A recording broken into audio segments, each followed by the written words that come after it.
My name is Patrisse Cullors, and I am a senior fellow at MomsRising. So many women across the country, especially Black women, face some of the most horrific circumstances when showing up to the hospital to give birth.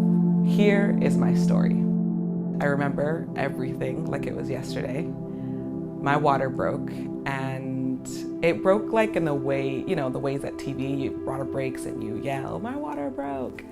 I was excited, I was nervous. I knew that my baby's feet were turned down. I knew that I had a high-risk pregnancy, but I was still determined to labor and give birth to my baby at home. After contracting for 24 hours, my uterus stopped contracting. I asked both my midwives, had they heard of this before? They said, sometimes this happens, or your uterus is a muscle, so just relax, go to sleep. And when I woke the next day, I understood that I needed to go to the doctors to have a C-section. I remembered feeling so frightened. I never ever loved being in hospitals. In fact, I hated them. I never felt cared for being in hospital. I had some of the most traumatic incidences happen to me while being a Black woman in hospitals. Nurses and doctors are pretty nonchalant. I had a team of Black nurses who really took care of me. And Shine, our baby, was delivered. There wasn't much care that was given to me post C-section. Doctors came around the clock to check on me and to check on Shine.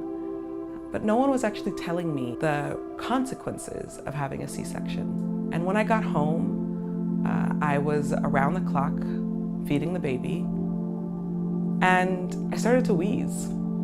And my mother said, something sounds off. I reluctantly went to the hospital. I was in so much pain still. And when I got there, they had diagnosed me with pneumonia. I Googled pneumonia after C-section, and this was pretty common, yet no one had told me this. I also received a really alarming phone call from the doctor who had seen me in urgent care. He said, you need to come back. From some of the tests, we think you have a blood clot, and we need to make sure that we can ensure that you will be safe. And I started to Google blood clots after C-sections, which was also really common.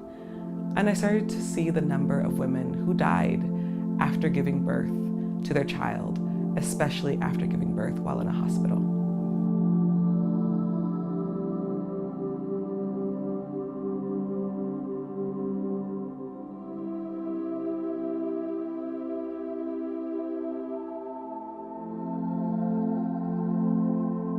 Part of my work at MomsRising is helping build a network and support the network that currently exists, the Black Mamas Matter Network. Although I survived my experience with pregnancy, many Black women haven't and won't. Will you join me in the fight to end maternal mortality and morbidity in the United States?